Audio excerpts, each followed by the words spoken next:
Creo que la palabra escrita cambia el mundo. De repente abres un libro y sin esperarlo te lleva un potazo ahí, te sacude, ¿no? Encuentras una frase de un poeta que te cambia la vida de arriba abajo, ¿no? Abres un libro de versos y descubres un poema de una línea de Ungaretti que dice: me ilumino de inmenso, y ya te arregló la mañana, vale madres el tráfico, el Fondo Monetario Internacional, las pendejadas de Peña Nieto, el desastre de este país, y me ilumino de inmenso. La palabra escrita tiene la virtud de transportar las ideas, es el gran material componedor de las neuronas averiadas. La tele te le parte la madre a 100,000 de tus neuronas todos los pinches días. Te repleta de ruido mediático, mensajes falsos, consignas absurdas, propuestas y modelos de cómo vivir verdaderamente terribles, ¿no? Te miras ahí y dices, yo quiero ser como esos. O sea, la propuesta que me hacen es, modelo flaca, güera, anoréxica, bastante tarada, y yo quiero ser así. No, yo soy rubenciano, a mí me gustan las curvas y las gorditas, chinga, de toda la vida además. Y además tendríamos que ser güeros, no, pues morenos, negros, verdes, carajo, hasta los aliens son bienvenidos. Y el modelo es el futbolista que triunfa, el hijo de la chingada que hace negocios masacrando a los trabajadores de su fábrica, haciendo negocios turbios con el aparato del Estado, el triunfador. Y luego el güey se viste de Armani y es modelo social, ¿no? Si hay aquí muchos que en el fondo de sus corazones lo que desean es llegar a los 40 vestidos de Armani, se equivocaron de conferencia. Hay ahora un seminario muy chingón de la Business School, donde todo el mundo va a ser rico, millonario, inteligente, guapo, ligar mucho y tener un chorro de dinero. Entonces ese es el lugar al que tienen que dirigir sus tentaciones y sus esfuerzos. Si la propuesta es lo individual, el aislamiento, el triunfa como del lugar, el sobresale, afílate los codos para pegarle a los que van al lado, el subir la pirámide pisando los huesos de los demás, si eso es el proyecto de futuro que nos proponen, no es el mío y espero que no sea el de ninguno de ustedes. El proyecto del futuro es la fiesta colectiva. En lo colectivo, en lo social nos encontramos. Somos más, pero somos los mismos. En lo solidario, el proyecto de futuro es una sociedad justa y no una sociedad eminentemente injusta. Y eso hay que construirlo, nadie nos lo va a regalar. Y hay que caminar todos los días a la búsqueda de la esquina inexistente. Es fácil ponerte como modelo de propuesta el tener un carrito y un salario blando y un destino amoroso, pero además de todo eso es mucho más sano desde el punto de vista de la salud mental el proponerte como proyecto de futuro el tener una sociedad en la que no te dé vergüenza estar viviendo en ella. Miramos en torno nuestro y descubrimos el desastre. Y el desastre tiene nombres, tiene culpables, tiene artífices, tiene constructores. Tenemos una sociedad, y en el DF no lo sentimos tanto, que está verdaderamente gangsterizada y destruida por la famosa guerra contra el narco de Calderón. Y cuando analizas qué demonios es la guerra contra el narco, que tiene en tensión suprema a 80 ciudades de la República, a una docena de estados, donde vivir se ha vuelto muy difícil, donde las posibilidades de que el accidente mortal te alcance se han multiplicado por 100, por 50, por 20, uno se pregunta, ¿tiene sentido? Y cuando analizas la guerra contra el narco de Calderón y dices, bueno, pues ¿de dónde la sacó? Se presentó ante el presidente de los Estados Unidos y le dijo, te voy a regalar una guerra contra el narco. ¿Y era nuestra guerra o era la guerra de los gringos? ¿Quiénes tenían el problema del narcotráfico infiltrado en sus sociedades? ¿Quiénes generaban la demanda y por lo tanto el dólar y por lo tanto la presión hacia abajo para que el narcotráfico siguiera operando como lo que es una industria? Eran ellos. Y sin embargo Calderón fue y le regaló una guerra. Por falta de pantalones, por incapacidad de ponerse frente a los norteamericanos y decirles lo más simple que es tu guerra, no es la nuestra. Y nosotros te apoyamos, pero no nos la echamos. Y el resultado es que en 5 años y medio aquí ha habido cerca de 60,000 muertos y del lado de allá 152. O sea, nosotros pusimos la guerra, ellos pusieron la sonrisa y nosotros pusimos 60,000 muertos. Y de esos 60,000 muertos, ¿qué muertos son culpables de haber estado involucrados en el crimen organizado, o son soldados o policías que combatieron contra ese crimen y fueron deleznados. No lo podremos saber, nunca lo podremos saber. El compita que iba pasando y que fue secuestrado y que le pegaron un tiro en la nuca, ¿era? No era. El que fue secuestrado por los soldados, pidieron mordida a su familia, no se los dieron y desapareció, ¿era o no era? El que iba pasando y le dispararon a su camioneta porque se negó a frenar, ¿era o no era? Pero ojalá solo fuera eso.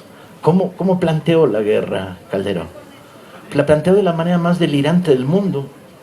Sabíamos, y ahora sabemos con plenitud de información, que durante los primeros 2 años de la guerra, las investigaciones y el trabajo de inteligencia se lo hizo el Chapo Guzmán, porque tenía infiltrado al aparato policíaco mexicano, procuradores, etc. O sea, durante 2 años el qué pegar, en dónde actuar, lo decidió una de las bandas del narco, que evidentemente decía pega aquí, sobre la competencia. Hoy lo sabemos, pero no lo sabía Calderón cuando inició esta guerra. No sabía qué tipo de policía y qué tipo de ejército teníamos en México. No sabía, y este es parte del delirio, que tenemos un sistema judicial que no sirve para nada. Y ustedes sí lo saben, y ustedes no se ven particularmente informados sobre el tema, y sin embargo, como todo mexicano común y corriente y mexicana, sabemos que el delito es un azar. Ibas pasando y no les caíste bien a 2 judiciales que iban persiguiendo a un güey que se robó unos gancitos marinela en una pinche Oxxo, y te chingaste. Y como cuando se dan cuenta de que no eres, pues ven si pueden sacarte mordida, y te amarran. Y entonces llegas a un nivel en el cual la investigación judicial no sirve para nada.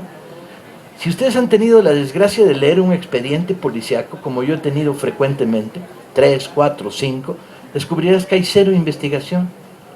O sea, dicen cosas verdaderamente delirantes como, y entonces persiguiendo al Ford Falcon blanco, al dar la vuelta a la esquina, se frenó y una señora dijo, ahí van. ¿Una señora? ¿Qué señora? Y luego resulta que ya dieron la vuelta a la esquina completa y el Ford Falcon se convirtió en un Volkswagen verde. Y entonces los ocupantes del Volkswagen verde, y no mames, güey, es Guerra de las Galaxias pura, es Harry Potter a lo pendejo, es Lenin en Disneylandia, compañeros, es el delirio. Y balística ni madres, huellas dactilares, ¿cuáles? Las confesiones se obtienen en este país por tortura en el 90% de los casos. Ese es el aparato policial que tenía. ¿Con ese te avientas una guerra? ¿A dónde? ¿Cómo? Pero no solo, el aparato carcelario, ¿sí? 100,000 detenidos llevamos, 250,000, ya no se saben los números de la magnitud inmensa. Van a dar a cárceles que son una combinación absoluta entre el Hilton de 5 estrellas y el pinche infierno. Si tienes dinero, tienes putas, tienes sirvientes, tienes televisiones de plasma, tienes 3 cuartos y no 1, tienes muebles que te mandan de una mueblería, ¿sí? Si no tienes dinero, eres sirviente, eres puta, eres sojuzgado, madreado, jorobado, ¿sí? ¿No sabíamos que las cárceles eran así cuando empezó la guerra contra el narco? O sea, este tipo que se dice presidente de la República no sabía cómo era el sistema carcelario. Tuvimos que esperar que pasaran 3 años para que hicieran públicos historias como fuga de 40 en el penal de Monterrey. El penal de no sé qué dejaba salir a los sets en la tarde, nomás con el permiso de que regresaran a dormir en la noche. La directora del penal de Nuevo León se vestía de látex negro y torturaba a los presos. O sea, no sabíamos esto. No sabíamos en qué estado se encontraba el sistema carcelario. Pero hay más. En el proceso del flujo, el narco se ha estado armando. Y el crimen organizado no ha disminuido, ha crecido. Porque con el método de golpear a un pinche avispero y enfrentar una banda con otra, lo único que lograste es reforzarlas militarmente. Y empezaron a bajar armas desde Estados Unidos. La bala que mata a un mexicano en Nuevo León fue comprada 2 días antes en una pinche tlapalería del Río, Texas, en 7 centavos. Y esa bala la compraron con una licencia de manejar. Fue todo lo que tuvo que enseñar el que compró la bala. Calderón tardó 1 año y medio en pedir control de armas en la frontera y todavía no se lo han dado. O sea, ¿qué guerra es esta? Que eres incapaz de parar el flujo de armas continuo con que el narco se está refortaleciendo. Cuando el narco arrancó, el cártel de Juárez tenía según estimaciones de Mauleón, que son bien serias, tenía 150 sicarios. Hoy tiene 1500, se multiplicó por 10, porque en el proceso de la guerra tuvieron que canalizar una parte de sus ganancias hasta crear una fuerza armada, ¿sí? Y el narco, en lugar de debilitarse, se fortalece. Tú tumbas una banda el martes y el miércoles el dealer norteamericano le habla al que se salvó de esa banda y le dice: oye, recompónmela, y aquí está $1.000.000. La banda se recompone en horas. No hay trabajo social, no hay destrucción de los motivos por los cuales se acuden al narco, y les resulta atractivo un montón de jóvenes que no tienen empleo, dinero, posibilidades de éxito en la sociedad. Y resulta atractivo, ¿cómo chingas no? La pinche esclavota de oro, el andar con las pistolas, ¿no? La tradición macho men mexicana reventada por 10, pues ¿cómo no va a resultar atractiva si del otro lado tienes un gobierno que lo único que te ofrece es mentiras y miseria, ¿sí? ¿Y fuera eso todo? No, ojalá fuera eso todo. ¿Controlaron el sistema financiero? ¿Saben cuántos banqueros han sido detenidos? Hablamos de cerca de 100,000 detenidos. ¿Cuántos banqueros? Ni uno. Ni uno. Ni uno. Ni el pinche banquero de la sucursal de Jiménez, Chihuahua.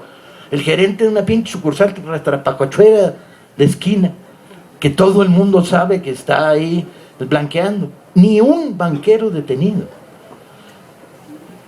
Eso no es un fenómeno económico, el narcotráfico. Es una infraestructura económica en el interior de la sociedad que ofrece productos a la venta a los Estados Unidos. Ni un banquero detenido. Entonces, pues les valió madres. No son el enemigo desde la lógica de Calderón los que financian de manera indirecta o directa la guerra del narco. Y este es el panorama que tenemos. Tenemos el panorama de la propuesta de retorno electoral de Peña Nieto a gobernar este país. Bueno, somos mensos, chinga. O sea, no sabemos quién es este güey. No sabemos qué trae detrás, cuál es su boleto en la vida. Nomás mírenlo 2 veces, hombre. Es Chucky, el muñeco diabólico número 2. Está clarito. No tiene nada, ese güey no tiene alma, no tiene corazón, no tiene columna vertebral. Es un güey que repite cosas y se mueve, ¿no? Es como el coloso animado que nos pusieron en el Zócalo para celebrar el 16 de septiembre pasado. Se mueve. ¿Y quién le pone voz? ¿Quién le pone ideas a lo que hay ahí? Pues está claro, viene del grupo Tlacomulco, viene de un gobernador que tiene 3 castillos en Francia y que no está en la cárcel y no ha podido explicar de dónde chingados un mexicano con el sueldo de un gobernador se puede construir 3 castillos en Francia. No 3 casitas, no 3 mansiones, no es de la vieja escuela de voy a tener de una casita en un fraccionamiento de Boca Ratona en Florida porque ahí no me checan económicamente. No. Este güey tiene 3 castillos en Francia y se apellida Montiel y no está en la cárcel. Nadie lo va a investigar nunca, ¿sí? Nadie va a investigar de dónde hizo su fortuna Jan González. Nadie va a explicar por qué cuando estaba prohibida la importación de Mercedes-Benz, él tenía en su garage particular 32 Mercedes-Benz. Además es de esta riqueza pinche, ¿no? Ostentosa, brutal, insultante, chinga, ¿sí? Y Peña Nieto, pues caricatura, hijo del Baster, Salinas es su gran títere, y el proyecto, pues el proyecto es el viejo proyecto priista. Deberían haber grabado en la Cámara de Diputados en letra de oro, en lugar de estar haciendo pendejos con las cosas que quieren grabar, el lema del proyecto priista. El lema es uca uca, el que lo encuentre se lo emboruca, en letras de oro, chingada. Por lo menos pedirles que sean sinceros. Y los panistas debían levantar por todas las ciudades donde gobiernan estatuas de Limantur, el ideólogo de Porfirio Díaz, banquero tranza, ¿no? Que era guapito y vestía trajes elegantes ingleses y usaba zapatos que mandaba hacer con cuero de león, pero los mandaba a Inglaterra para que se los manufactura. Además, así son de mamones, chinga, oprobiosamente mamones, ¿no? Mi hermano acuñó una frase verdaderamente interesante para referirse a esta oligarquía pinche que nos ha gobernado. El término es hiperlactancia, traducido megamamada, el lenguaje científico, hiperlactancia. De veras es una hiperlactancia. que nos hagan pasar como legítimos billetes de 3 pesos con 18 centavos, ¿no? Y la amenaza, ¿qué tipo de país quieren construir? ¿Qué tipo de propuesta? Cuando uno ve cómo crucifican a López Obrador un día sí, un día no, al grito de más vale malo conocido que bueno por conocer, tú dices, compadre, eso está bien para casarte 2 veces con la misma mujer que ya te divorciaste porque te golpeaba, chinga, ¿no? Pero más vale malo conocido que bueno por conocer, no jodas. Hay que revoltear el lema y decir, más vale bueno conocido que malo rete conocido, ¿sí? La propuesta que hoy viene desde la oligarquía priampanista es la propuesta de más de lo mismo, continuidad en el modelo económico neoliberal, que es un verdadero insulto, y simultáneamente represión, el regreso de Acteal y los 4 pinches jinetes del apocalipsis, ¿no? No, es que estoy bien encabronado, francamente enfadado frente a la apatía, el desgano, el ver cómo los ciudadanos de repente ponen su destino en manos del tarot, de los pronósticos deportivos o del Papa. No mamen. De veras, el que todavía crea con 2 dedos de sentido común que una bendición papal te resuelve la vida, puta, se merece estudiar en la American Business School. Ser joven en el 68, pues la revolución estaba a la vuelta de la esquina, pues no estaba, nos la quitaban, pero el motivo, la voluntad del cambio. En esta universidad coincidimos 2 generaciones diferentes. Una generación de activistas, éramos pocos, éramos el 5, el 3%, muy clavados en la idea del cambio social, adelante, patria o muerte, todos juntos, de derrota en derrota hasta la victoria final. Frase, por cierto, absolutamente equivocada. La correcta es de derrota en derrota hasta la derrota final y luego aún así seguimos, ¿no? Pero pues navegábamos en condición de minoría. La inmensa mayoría de lo que aquí nos acompañaban ahí, huevoneando en las islas, tradición que como veo no se ha perdido, era otra generación. ¿Qué le valía madres? El país, la política, que querían ser ingenieros, doctores, veterinarios y que se veía que se podía. Y esta generación, pues ahí andaban, no te pelaban cuando tú te echabas rollos y te miraban como diciendo, estos pinches güeyes, estos loquitos de la izquierda. Pero había algo que teníamos en contacto, en común. Teníamos el mismo amor por las canciones de Cuco Sánchez y José Alfredo Jiménez, nomás que en el caso de la izquierda no lo confesábamos, era clandestino, pues nosotros cantábamos La Internacional y El Pueblo Unido jamás era vencido. Pero pues en el fondo de nuestros corazones pues también. Tardamos un chingo de años, la izquierda mexicana, en descubrir las propuestas radicalmente políticas de José Alfredo y Cuco Sánchez. Cuco Sánchez, por favor, nota de pie de página.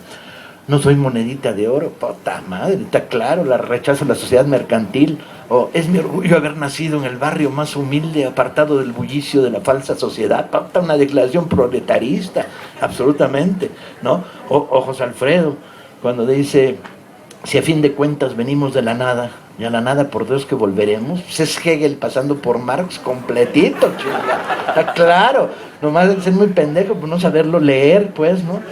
Y de repente, salida de la nada, la explosión. La represión va a causar el salto cualitativo.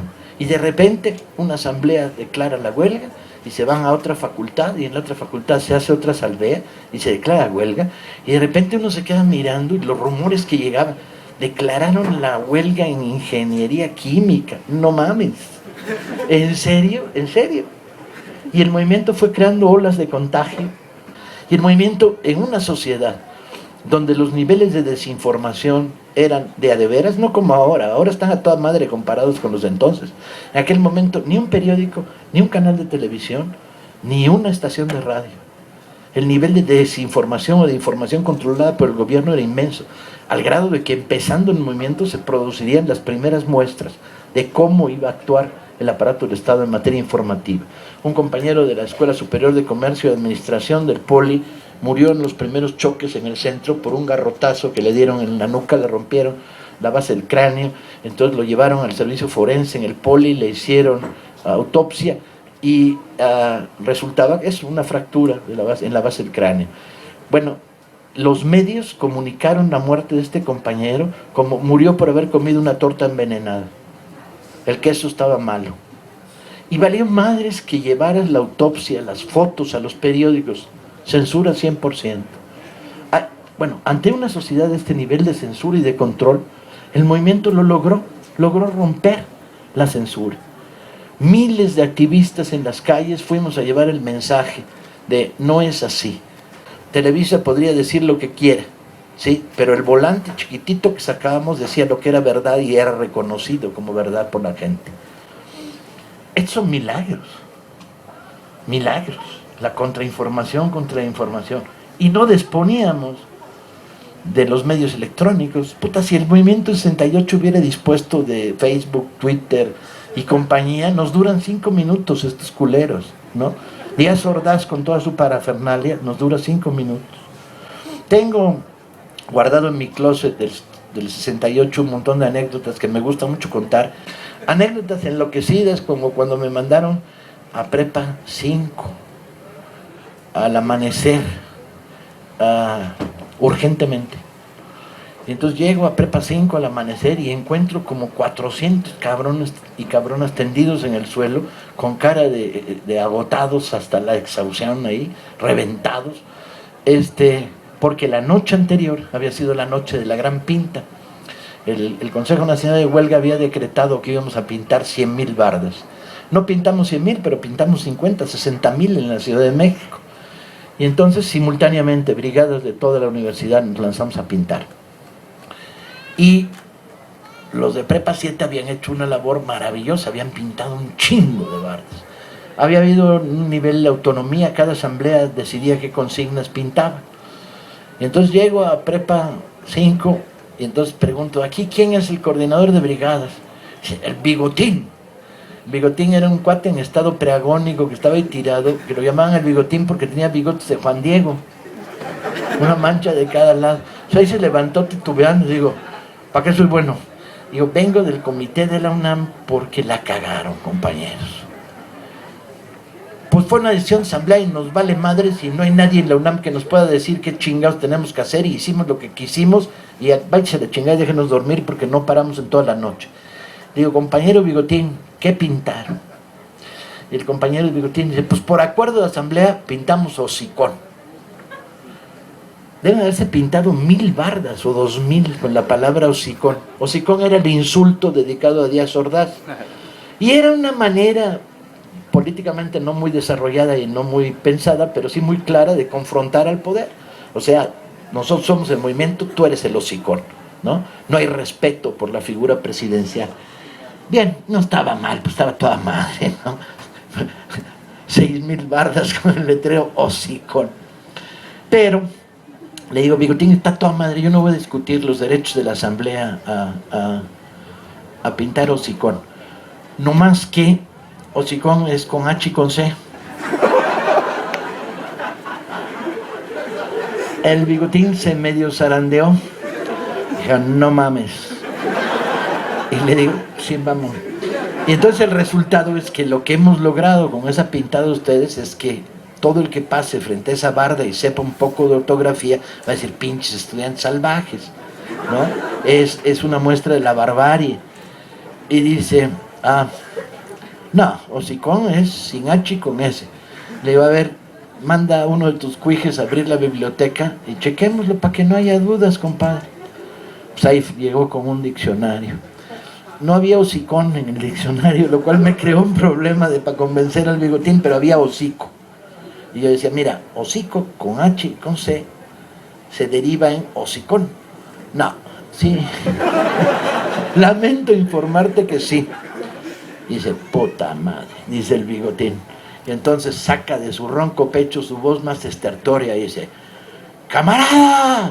Y ahí, como en el Valle de los Muertos, empiezan a levantar todos 20 zombies, compañeros y compañeras de Prepa 5. Ahí saca. Tenemos que hacer una reparación ideológica, dice el Bigotín. Ahorita mismo ocará sobre nosotros el oprobio. Hablaba como personaje de novela de Dickens. El oprobio y la vergüenza, decía. Y yo decía así, el pinche oprobio y la pinche vergüenza, y más vale que corrijan las 6,000 bardas hoy. Y entonces decía, véase el diccionario lo que dice respecto a la palabra hocico. Es con H. y se oyó una voz generalizada que dijo, no mames.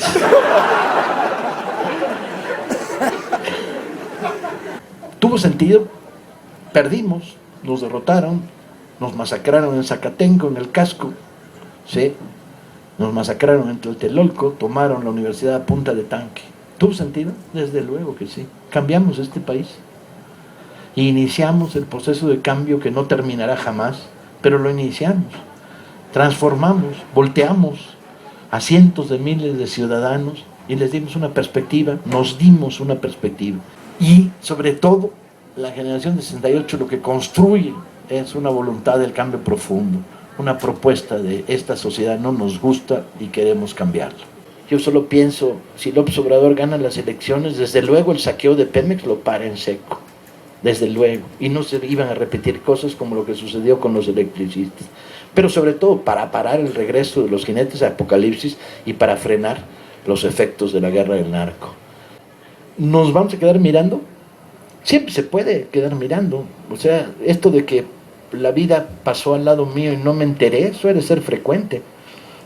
Y cuando tengas 60 años vas a decir, pues yo que estaba mirando y bueno, eso es lo único que puedo decirles. Estamos en tiempos de cambio, no nos quedemos mirando. Muchas gracias. Mira, la lógica de los movimientos forma parte de lo inescrutable. No tienes ni chingada idea de cuándo vas a estallar y por qué. Las causas están acumuladas. Pero te remito a un maravilloso texto, que es el telegrama que le manda el ministro de Gobernación a Porfirio Díaz el 19 de noviembre de 1910. ¿Captan la fecha? 19 de noviembre de 1910. 24 horas antes del alzamiento maderista. ¿De acuerdo? Bien, el telegrama dice textualmente, y además qué bueno, en lugar de haber ido de Lambiscón a Palacio a contárselo en verbo, se lo mandó en telegrama para que diera constancia. Dice, el país se encuentra en absoluta calma, no hay ninguna perspectiva de ningún alzamiento y esperamos que en las próximas 24 horas no se produzca ningún asunto de consideración. Ese güey era un genio para ver la bola de cristal. 24 horas después había 580 alzamientos en este país. Cuando alguien dice que tiene una bola para adivinar el futuro, no le crean. Seguro que la usó para jugar boliche y valió por pura madre. ¿Sí? Es imposible saber cuándo detona. Las condiciones materiales están ahí. ¿Sí? Y va adquiriendo formas sociales.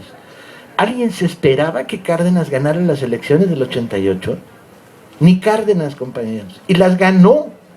Tuvieron que crear el fraude electrónico de se cayó el sistema para poder impedir que ganaran las elecciones. Y las ganó. ¿De dónde? Pues la energía estaba ahí acumulada. Sí estaba. Pero, ¿cómo? Las ciencias sociales tienen un factor de oscuridad de peso absoluto grande. Y digan los que digan los científicos, la capacidad de prever es poca, porque hay un factor incontrolable que cambia la agitación, la tensión social y la convierte de repente en movimiento. ¿Sí? ¿Cuál es el problema? El problema es como el del que está esperando que pase un camión que va a Xochimilco y que cuando pasa el camión se sube. Si no estás en la parada y no lo estás esperando, el pinche camión va a pasar al lado tuyo. Esa es la clave del movimiento social. ¿Qué va a pasar en estos 3 próximos meses? ¿Va a ser rutinario o va a haber una explosión de carácter electoral similar a la cardenista de otras veces? Yo creo que eso se va a producir, que va a recanalizar la energía de esta sociedad en torno al fenómeno electoral. Porque además se puede ganar. Las encuestas mienten. Y mienten de la manera más rara que se puede mentir. Los encuestadores son un instrumento de propaganda de la derecha. Las encuestas traen boleto. El que encarga la encuesta dice cómo la quiere. Y no es porque mientan a la hora de hacer la encuesta, es porque la sesgan. El otro día hablando con un encuestador, me decía, trabajamos en el área de la Ciudad de México, nomás que por instrucciones, el 15% de los encuestados eran de satélite y el 1% de la GAM. No mames. En términos de densidad de población, la GAM es 7 veces lo que es satélite. Y aquí eran 15 a 1, o sea, estaba dislocado. La encuesta no mentía, o sí mentía, pues sí mentía, pero no mentía, o sea, los encuestados habían dicho lo que habían dicho, pero la manera de construirla era sesgada. y por lo tanto los resultados eran falsos. Pero hay otro factor que ayer en una conferencia bien interesante Héctor Díaz Polanco puso sobre la mesa y se lo puso en la cara al director de parametría. Le dijo: he estado leyendo la letra chica de la encuesta, la última que presentaste en marzo, donde dice que López Obrador está en tercer lugar, que va por arriba Peña Nieto con 42% y Josefina con 24% abajo, y la he estado leyendo. Y hay un número aquí abajo que dice negativa, bla, bla, bla, un nombre raro. Entiendo que este número es de los que se negaron a contestar la encuesta. Y el otro dijo: sí. Entonces ese número es 69%. O sea, llegas y dices: vengo a hacer una encuesta, y te azotan la puerta en tu cara. Había 69% que se habían negado a responder. O sea, el resultado de la encuesta estaba basado en el 31% de los que sí contestaron. De esos, había un 24 del 31 que dicen: no tengo respuesta todavía. ¿Sí? Entonces, si le quitas al 31 que contestó, el 24 que dijo no tengo respuesta, el 42% de Peña Nieto se levantaba sobre el 42% del 31%. O sea, si mis cifras no me engañan, era el 12% real del electorado. Entonces, ¿qué está pasando? Ya no pueden meter dinero en las campañas negras de televisión como metieron en las elecciones pasadas. El IFE lo prohíbe. Ya no puedes hacer López Obrador, un peligro para México, bla, bla, bla, todo el pinche rollazo, ¿no? Entonces, ¿qué están haciendo? Pues están comprando encuestas para crear una opinión pública a partir de las encuestas. O sea, si nos logran convencer de que en estas elecciones no hay alternativa, ya ganaron. Porque desmovilizan, apatizan. En Veracruz no dan señales para nada, está apagado totalmente. Y es fundamental, Veracruz es el tercer estado del país, hay que meterle ganas. La derrota en la zona conurbada del Valle de México es lo más trágico que puede haber sucedido, porque es el cinturón proletario del DF, ahí está lo mejor de esta ciudad, y el PRI movió el acarreo a niveles nunca vistos, pues, ¿no? Compras de votos a 100 pesos, despensas, varillas, todos los sistemas de corromper al ciudadano. Tenemos que hacer un esfuerzo encabronado desde el DF para conquistar la zona conurbada, las 12 ciudades que nos rodean. Unas elecciones en México, según Barberán, que era el tipo que más sabía sobre esto y que murió prematuramente, y que fue miembro del comité asesor de Cárdenas, profesor de la Universidad de México, decía: una elección se gana con el 15% a nivel nacional, que no es nada, se gana ganando el DF arrasando, se gana ganando la zona conurbada arrasando, se gana con Veracruz y se gana con el 25% en Morelos, Oaxaca y Guerrero. El 25% en Morelos, Oaxaca y Guerrero ya está, incluso más. Arrasar en el DF los vamos a barrer a estos culeros. Digo, ciudadanos del DF, vamos a dejar que nos gobierne Beatriz Paredes, no mames, ni borrachos, chinga, ¿no? Ve. La conurbada es la gran batalla y Veracruz es la segunda gran batalla, curiosamente. ¿Qué hay que hacer? Compadre, pues es como el enviado, lleva el mensaje, chinga, organícense, lleva el argumento, llévate propaganda, movámonos, ¿no? Todos tenemos algún pinche pariente reaccionario, negra, peluda y tenebrosa, el que no lo convence en los próximos 5 días. Por lo menos neutralizarlo al güey. O sea, si no logramos que vote por la izquierda, por lo menos que no vote el güey, que ese día le dé gripe al culero. Para no entrar en el debate de qué tanto fue el desgaste y si fueron correctos los campamentos y la toma, yo digo que sí, que había que hacer algo grande porque no puedes permitir un fraude electoral. El fraude electoral es el delito número 1 en un país. Es el delito más grave que se puede cometer en un país. Es quitarles a la mayoría de los ciudadanos el derecho a elegir quién los gobierna. Sí, es el gran delito de este país. Y el fraude era obvio. Hoy por hoy tenemos las cifras en la mano que demuestran que López Obrador ganó con 1,5 millones de votos por encima de Calderón. Y que le secuestraron 1.300.000 electrónicamente el Baster, bajándoselos del PRI que no protestó al voto de Calderón. O sea, le quitaron a madrazo y se lo sumaron al Baster electrónicamente, ese 1,5 millones. Y por otro lado, 300.000 votos en el casilla por casilla, ¿no? Hoy lo sabemos, hoy están los hechos, las investigaciones serias sobre esto. Bueno, yo nada más hago una pregunta. entre Peña Nieto, la Chepina y López Obrador, ¿tienes alguna duda quién? O sea, López puede hacer todas las cagadas nuevas que se le ocurran, incluso las hará, compañeros, y cometerá errores, pero no. López, hasta donde lo conozco y lo veo, y las 3 veces que me he sentado a desayunar con él, que tiene bien mal gusto para la desayunada, desayuna tamales y frijoles, ¿sí? Es un cuate que de una honestidad absoluta, de ahí no tengo ninguna duda, no le importa el dinero, por lo tanto va a meterle potazos por todos lados a la estructura de la corrupción de la mafia. Pero ¿hubiera el López Obrador desatado la guerra contra el narco? Le hubiera dicho al presidente gringo, yo te hago una guerra contra el narco, no me cabe en la cabeza. ¿Hubiera López Obrador despedido 40,000 electricistas? ¿Hubiera permitido que el CENTE siguiera gobernando la sección 9 del DF después de que ganaron las elecciones 8 veces en su vida? O sea, López Obrador no hubiera cometido los grandes crímenes de lesa sociedad que se han venido cometiendo en estos últimos años. Entonces, aquí es un problema de elegir. Las elecciones no son aquel lugar en el que los mexicanos escogemos lo que mejor nos gusta, porque en la izquierda la demostración de la que hablaba el compañero es palpable.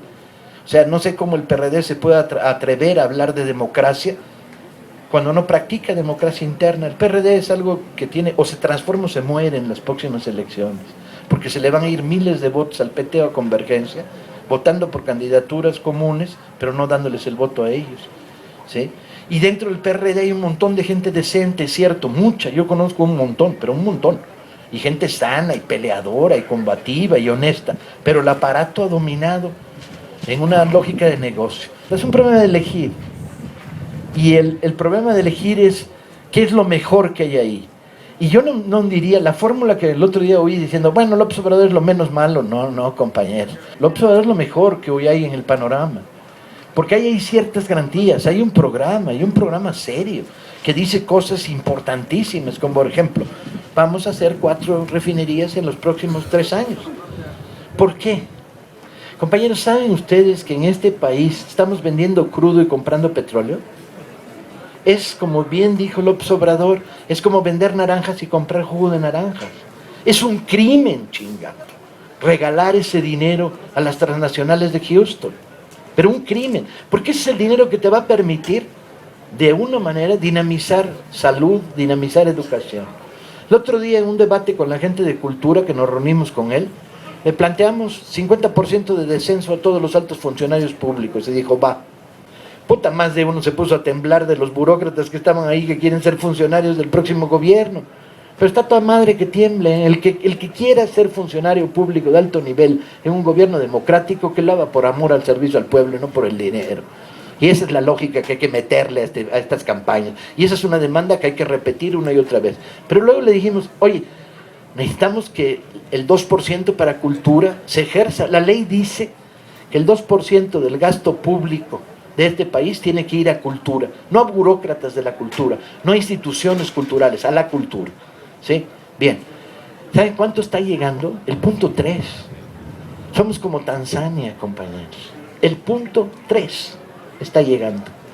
Por eso tenemos los teatros del Seguro Social convertidos en lo que, de haber sido la red teatral más importante del país, hoy los usan para fiestas de 15 años y no tienen sillas en el teatro porque se las robaron, se les perdieron. Entonces, la pregunta que le hizo un compañero, ¿y de dónde vas a sacar la lana? Y la respuesta la dio muy clara: todo el gasto superfluo se va a la chingada. Y de ahí sale, calculo que son 3,000 millones de pesos de gasto superfluo. ¿Qué es el gasto superfluo?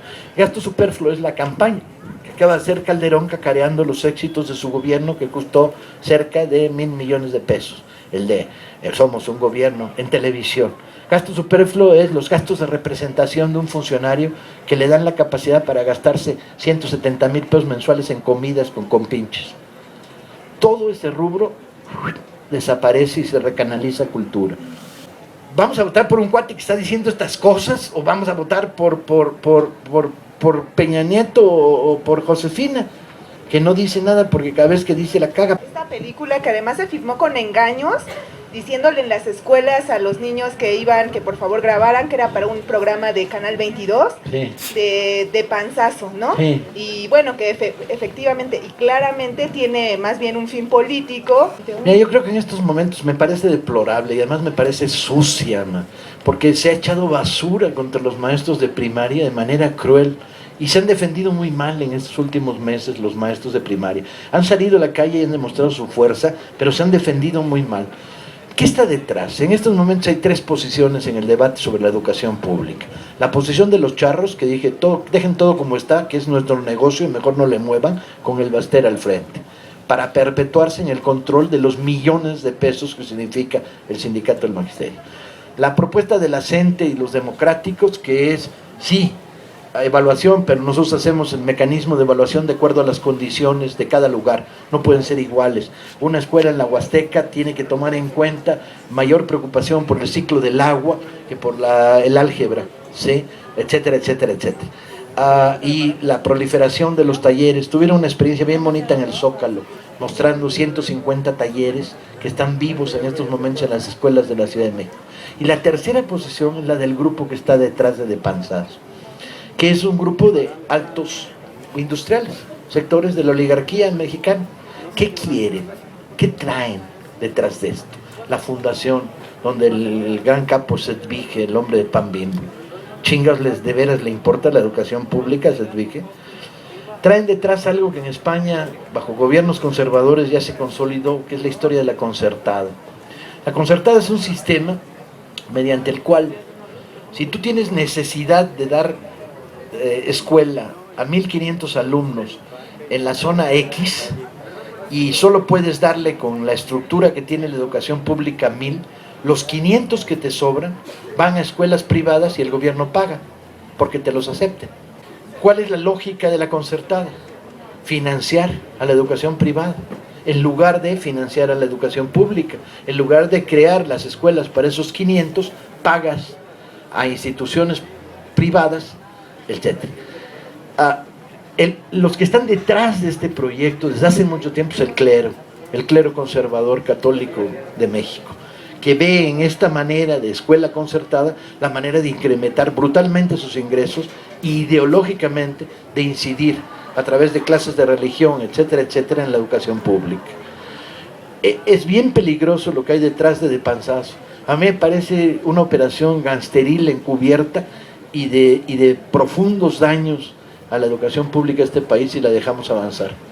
Y entonces, ¿cómo solucionar esa desesperanza y el que estemos esperando que si es que la población vota por López Obrador y espera algo de esa decisión, no logre nada? Te puedo contestar algo bien sencillo: como no lo hagamos, no lo vamos a saber, que es peor todavía. O sea, a ver, compañeros, el desencanto es un paso posterior al encanto. Ergo, no tienen derecho al desencanto los que no han estado encantados, chinga, pa' pronto. ¿Sale? O sea, si usted no ha estado encantado, no tiene derecho al... No, es que yo estoy desencantado. Pues, ¿qué hiciste para estar desencantado? Yo llevo 50 años militando, ¿me noto desencantado? En lo más mínimo me noto desencantado. ¿Qué tanto podemos sacar de un gobierno López Obradorista? Depende del nivel de organización que Morena logre en estos próximos meses. Si ponemos, en estos momentos Morena tiene 4 millones de afiliados en todo el país, ¿sí? Y es como subterráneo, no se ve mucho. Si logramos crear un movimiento de masas, no burocratizado, al margen de los partidos políticos, vamos a lograr una manera de estar influyendo sobre ese gobierno cada vez más potente, ¿sí? Si un día después de ganar las elecciones, López Obrador se reúne, un día después de tomar el poder, López Obrador se reúne en Los Pinos con Slim, con Sedvige, con los capitanes de la industria, y le plantean esto y esto y esto, etcétera. Y es ese mismo día, no estamos en la calle 2 millones de mexicanos diciendo, si no se ablandan, nacionaliza, ¿sí? López está solo en el aire, los caudillos no son nada, son expresión de movimientos sociales, y pueden ir más allá cuanto el movimiento social que expresa más radicalmente le plantea sus demandas socialmente y lo empuja, ¿sí? A veces pensamos que Cárdenas nacionalizó el petróleo como un acto de sabiduría, saliendo de su despacho en Los Pinos, y estaba reunido con el gabinete, y salió al jardincito que hay atrás del gabinete, y vio el cielo, y vio la tierra, y volvió y dijo, nacionaliza. Y así es, la historia es real. Hay 4 testimonios que nos la narran y es coincidente. Sí, pero lo que nadie dice es que tenía en la mano un telegrama de los petroleros que decía, si las transnacionales atacan, quemamos los pozos. Eso nadie lo cuenta. La única manera de recomponer esto es creando poder ciudadano. O sea, tenemos que crear poder ciudadano por todos lados. Y el poder ciudadano es asambleario, no trae boleto, no quiere cargos, no quiere empleo. El poder ciudadano es poder para que se hagan las cosas que beneficien a lo colectivo. ¿De qué puedes acusar a López en términos de corrupción, por ejemplo? De nada. No conozco una sola denuncia de corrupción sobre López Obrador, excepto la más pendeja, que es que su hijo tenía unos tenis que eran muy caros. Y además se los había comprado el hijo, no se los había comprado él. Fue lo único que le encontraron, y mira que lo pasaron por el sedazo. Entonces, en principio tienes un cuate que no es corrupto, cosa que Echeverría sí era y Díaz Ordaz también. En segundo, tienes un cuate que hasta donde lo puedes ver no ha propiciado situaciones represivas nunca, ¿sí? Entonces no se vale decir todos son iguales, ¿no? 2 cosas. La primera, el fraude y la posibilidad de ir más allá en aquel momento. López Obrador ganó con el 37% las elecciones. El 37% de un 60% del electorado, ¿ok? Eso es 6 por 3, 18, ponte el 40 para hacerlo más fácil. El 24% de la población de este país. El 24% ganó. Con los datos de a de veras, no con los que nos mostraron, ¿de acuerdo? Ganó con el 24%. Confrontar a ese 24% contra el 75% restante, en términos de una lucha social, era peligrosísimo. No puedes cambiar sociedades desde la minoría en la profundidad que desearías, ¿sí? Y esa es una reflexión que muchas veces la izquierda radical se le olvida, y se le olvida gachamente. Con el 24% de los ciudadanos apoyando un proyecto de cambio, a lo más que puedes llegar es iniciar un gobierno que tímidamente empieza a desatar elementos de cambio y rompiendo las estructuras de control. El gran problema son las estructuras de control. ¿De dónde salió el voto de madrazo en las elecciones pasadas? Salió de ciudadanos mexicanos a los que se los compran, compadre, y que aceptan vender su voto. No de marcianos, de gente que por razones de miseria, de carencias, acepta que media tonelada de varilla para la colonia vale tu voto. Compañeros como unos con los que tuve oportunidad de discutir en el Estado de México, en serio, que les dijeron los operadores priistas, el puente que se está construyendo no se termina si ustedes no votan por el PRI, ¿sí? Y que valoraron ahí, y el problema del pinche puente es que si el puente no se construye, te toma 1:30 bajar cubetas de agua, en lugar de 20 minutos. Gente que le compraron el voto a 100 pesos, yo vi entrevistas de cuates a los que les compraron el voto a 100 pesos. No, pues vale madre, si yo necesitaba los 100 pesos, pues ching su madre, me los dieron. Hay una población que está en ese nivel. Si no rompes esas cadenas inicialmente, va a ser imposible transformar esta sociedad. ¿Podía haber ido López Obrador más allá en el fraude de los campamentos? La pregunta es muy divertida. Yo quería ir más allá, yo en lo particular. Quería que tomáramos Bellas Artes. Es más, se lo dije, López, nómbrame director de Bellas Artes sin derecho a sueldo, y yo mañana voy a Bellas Artes, la tomo, hago una asamblea con los trabajadores y que nos saquen. O sea, quedar contra poder real, ¿sí? Y no se atrevió. Me dijo, pues ahí mantente. Pues entonces me seguí dando conferencias en los campamentos, que era lo que había estado haciendo, y formando gente. Bien, hubo reuniones con los militares, a huevo que las hubo. Yo casualmente asistí a una sin darme cuenta dónde estaba y salí corriendo, ¿sí? En las reuniones con los militares le dijeron, no hay condiciones, el ejército va a responderle al gobierno, ¿sí? Con el 22%, el 24%, también es el trompo llamar la insurrección social, ¿sí? Bien, ese es un problema, valorémoslo y ahí está. Actualmente, ¿qué está pasando? Los medios están dándote una imagen de López como si López se estuviera moviendo a la derecha. Se reúne con 8 pinches empresarios chafas de Monterrey, Milenio en primera plana.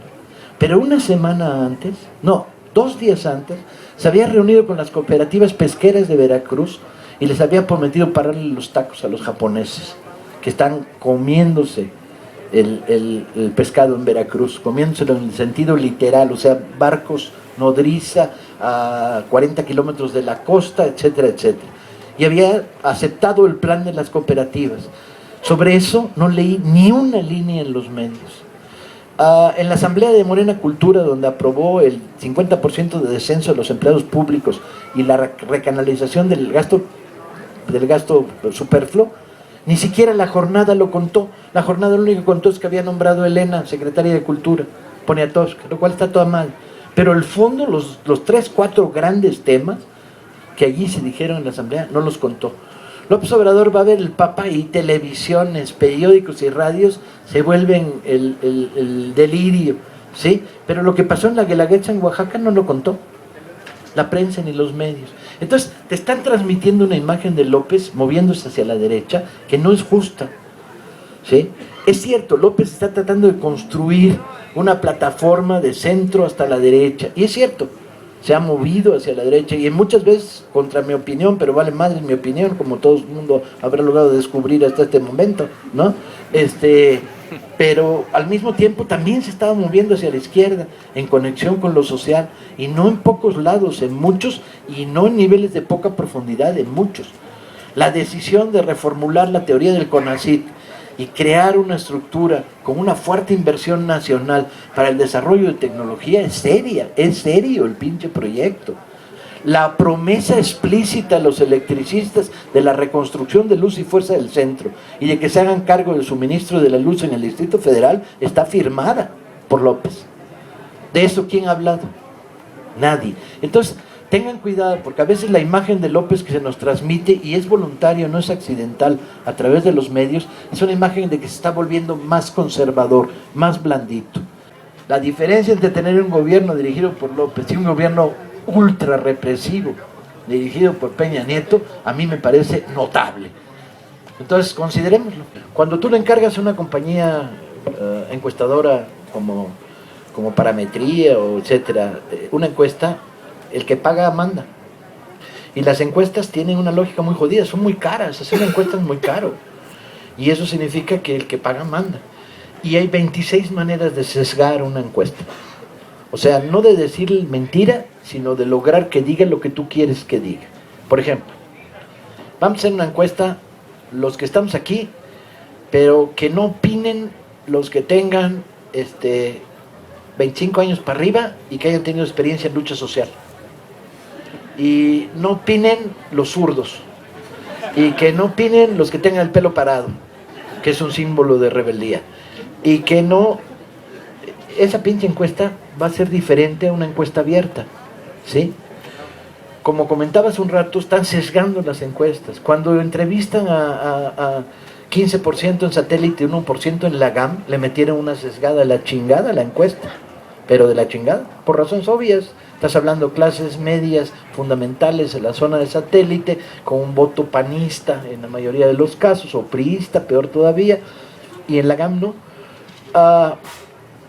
¿Están las cosas mejor de lo que parecen? Yo creo que sí, mucho mejor. Pero necesitamos saberlo y no lo hemos podido saber porque no se ha hecho una encuesta seria, ¿sí? Lo que sí sabemos es la reflexión que el propio López Obrador hizo en público el otro día que estábamos discutiendo con él. Y digo discutiendo, no conversando. Planteó un esquema muy sencillo. Dijo, esta elección va a ser una elección de tercios. Un tercio, un tercio, un tercio, ¿sí? Nosotros tenemos el tercio más duro, o sea, el que va a votar, el que no se plantea, el que ya lo tiene claro. El tercio priista depende del voto corporativo y el dinero, la lana, la compra. Y el voto panista depende directamente de una clase media conservadora, situada de una manera muy fuerte en algunos estados, como toda la zona del centro del país, Jalisco, etcétera, etcétera, ¿sí? Va a depender, ganar o no ganar, de que logremos movilizar dos sectores, de que logremos ganar a los que hoy están pensando en la abstención, ¿sí?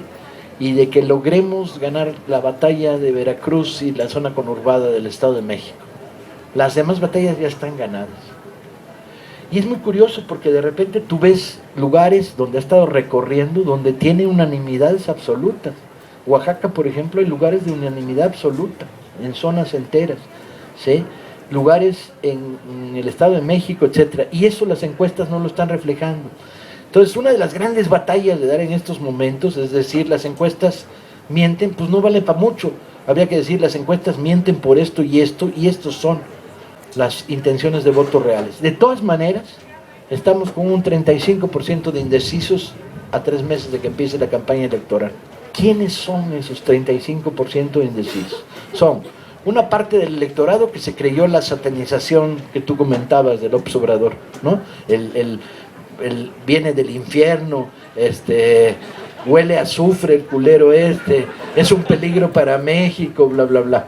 Esa es una parte. Se va a robar los zapatos de los niños pobres, esa es muy buena. En los Altos de Jalisco un cura, y la oí, dijo desde el púlpito, si votan por López Obrador, va a venir a robarle los zapatos a los niños pobres. Y yo me imaginaba a López en los Altos de Jalisco tocando la puerta con acento tabasqueño diciendo, aquí niño pobre, venga, los ven zapatos. Pero eso dijo este güey en el púlpito, cabrón. Y parece que no fue el único, que parece que fueron en 60 iglesias, porque fue una homilía. Bueno, está todo ese sector que está siendo ablandado por la política más conservadora de López, sí o no, vaya usted a saber, yo no lo sé. Quiero pensar que sí, aunque no estoy convencido de que los esté ablandando. Luego está todo otro sector que dice, pues, si todo es lo mismo. Y entonces le dices, no, mira, no todo es lo mismo. A ese sector hay que ganarlo, decirle, no todo es lo mismo. Hay cosas pinches en las que se parecen y cosas buenas en las que no se parecen nada. Hay diferencia, hay opción. Y luego, un electorado que está esperando a ver cómo se mueve la balanza para definir el voto útil, que es, yo no quiero que regrese el PRI. Votaría por López, pero si veo que el PAN va por delante, pues voy a votar por Josefina. O yo no quiero que siga el gobierno panista. Votaría por López, pero si lo veo muy ponchado, voy a votar por Peña Nieto. Así está la cosa. Yo soy ateo militante, güey. Yo soy de los que piensan que la religión es el opio del pueblo.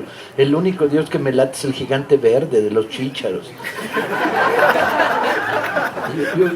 Ahora, defenderé hasta la muerte el derecho que tenga cada cual de ir a rezarle a su Dios y de que su iglesia está abierta. A la muerte defenderé ese derecho. Si tengo que pararme en la puerta de las iglesias a proteger a los que llegan a rezar, lo haré. Pero en el fondo de mi corazón pienso que, y no es un prueba polémico, pienso que la religión es como los pronósticos deportivos. Uno de los factores de crisis más importante al que acude la gente, junto con el tarot, las plantas mágicas y los libros de autosuperación, me vale lo mismo. Los efectos pedagógicos de la confesión me parecen a toda madre, ¿sí? Pero prefiero los psiquiatras, que son como más científicos. Al margen de esto, eso no está en el debate. Lo que está en el debate es el laicismo de la República. Y eso es lo que me refería yo sé, pero aproveché para echarme aquí el discurso ateo. El laicismo de la República no está a debate. Ganamos la guerra de reforma y se chingaron, ¿sí? Se las ganamos en 1857 y se chingaron. Eso quiere decir que el clero no puede intervenir en la vida pública de la nación, que no pueden usar el púlpito para hacer propaganda política, que no pueden controlar canales de televisión, que no deberían controlar el espacio educativo. ¿Qué privatizan estos culeros? Privatizan las empresas rentables, porque si no nadie las compraría, ¿verdad? Y entonces, vean la lógica. Voy a privatizar esta empresa. ¿Quién la compra? Pues la compran capitales privados porque es rentable, da dinero. El capital privado se mueve buscando la ganancia. Entonces, ¿para qué la privatizaste si era rentable? O sea, la lógica neoliberal es perversa, cabrón. ¿Sí? Si era rentable, te producía financiamiento nacional que podía redestinar a programas agrarios, a educación, a salud, etcétera. ¿Para qué la vendiste? Bueno, lo que hicieron con los ferrocarriles, el hijo de la chingada de Zedillo, no tiene nombre. Ese güey hay que meterlo en la cárcel, porque además termina siendo uno de los miembros del Consejo de Administración del American Trade norteamericano. O sea, la privatización que producen ferrocarriles se la pagan dándole un espacio a un consejo de administración. Para estar en un consejo de administración tienes que ser accionario. Y para ser accionario tienes que tener 20, 25 millones de dólares en acciones de la empresa. ¿De dónde lo sacó Zedillo? ¿Sí? ¿Saben la diferencia entre un optimista y un pesimista? Los optimistas sufrimos al final. Los pesimistas sufren antes, durante y después, carajo. Entonces, ¿cuál es el escenario en caso de la derrota? Ya me preocuparé cuando nos derroten. Hoy lo que veo enfrente es que hay posibilidades de ganar, pues metámosle ganas. De veras creo que hay posibilidades y que sería un cambio sustancial. Este país no ha sido gobernado desde Cárdenas por una posición de centroizquierda nunca. La perdimos. De la Huerta en 1920, Cárdenas en el 34 se acabó. Hemos estado bajo gobiernos hiperconservadores y muy reaccionarios. Ya nos toca, chinga, ¿no? Pues yo lo que pienso es que los medios de comunicación han hecho un gran trabajo para hacer a una población muy dormida en cuanto a que haya conciencia política o que se vea más allá de lo cotidiano. Entonces me acordé por esto de la iglesia y la participación política, que siempre Televisa pone en sus novelas a un cura. O sea, eso pues también yo creo que representa que si el cura dice algo está bien, porque el cura siempre es el bueno, el cura es el que tiene todo.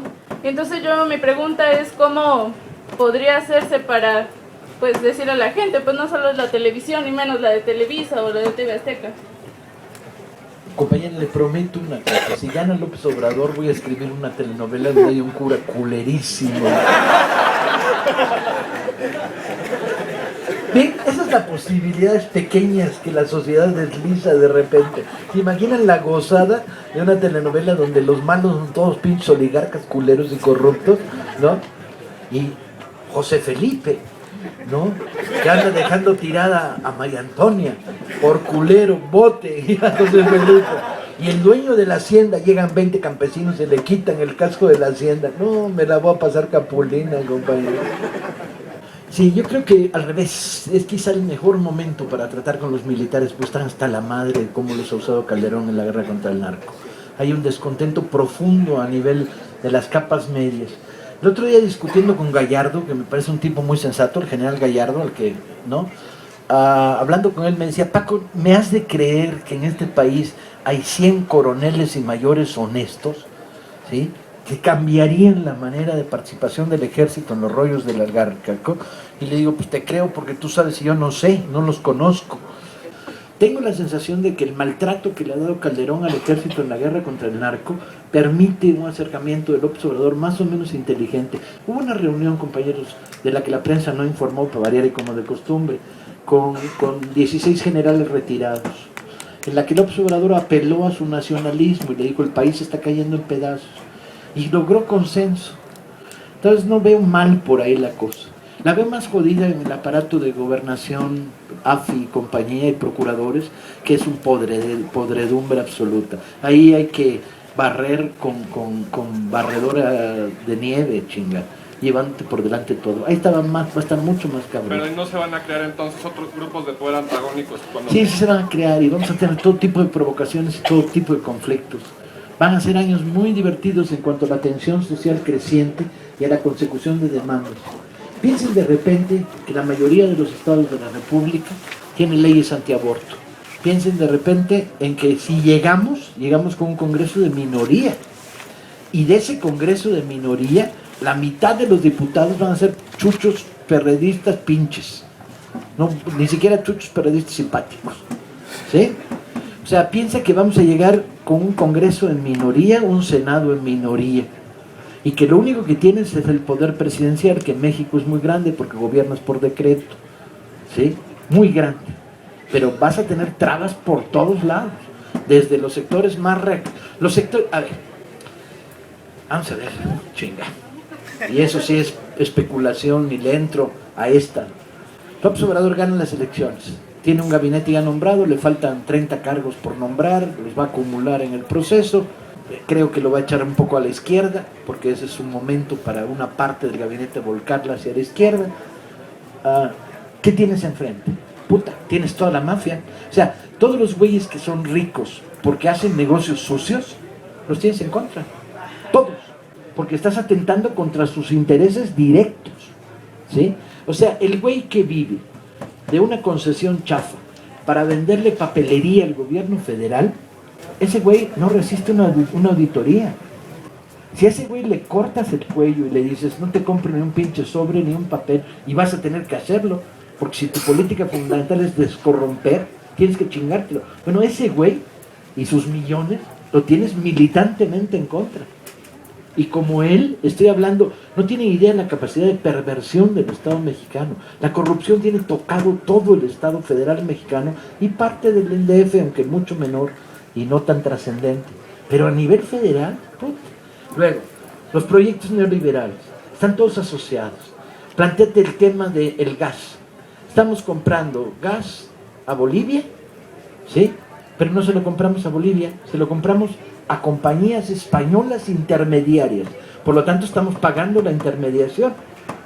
Un 15 o un 20% sobre el precio de compra original se lo comen los grupos de Repsol del gas. El día en que dices, chingue su madre, no compro gas, así, abajo el convenio es ilegal, no lo hago. Compro gas directamente a la empresa boliviana productora. Puta, te echaste encima las transnacionales españolas a morir. El día en que digas, y vas a tener que decirlo, y luego, en el rollo del petróleo, 4 nuevas refinerías, ya están los proyectos, ya está el plan. ¿Qué crees que van a decir las refinerías de Houston que están en estos momentos refinando petróleo mexicano? O sea, vamos a vivir una época de gran tensión social, pero yo digo que positiva en el sentido en el que, por un lado va a haber acciones de gobierno y por otra va a haber pueblo movilizado, diciendo esa medida es correcta, dales, ¿no? Vamos para adelante. En cualquier manera, yo prefiero un país activo, un país pasivo, no sé qué prefieran ustedes. La paz es buena para los pinches cementerios, compañeros.